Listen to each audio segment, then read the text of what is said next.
Magpalakpakan yung mga virgin! Wait Sandali, lang. sandali. Nay, virgin ka pa, Nay. Si Nanay Virgin. Oo, Nay, kung hindi nyo nagagamit yan, ibenta nyo na. Oo. Sabi ko, magpalakpakan yung mga virgin. Sabi nung katabi, naku, sana kagabi. Paalala lang po, ako po si Negi, ito si Tami, galing kami ng comedy bar. So magkakaroon tayo ng malawakang biru-biruan. Tama naman. Lahat po ng sasabihin namin ay biro lang, bawal pumatol sa bakla. Ha?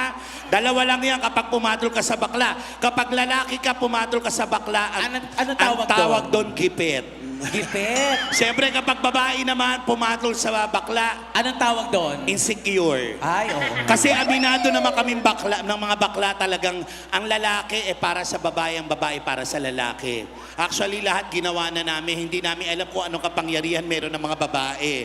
Nagbigay na kami ng Gcash, rubber shoes, motor.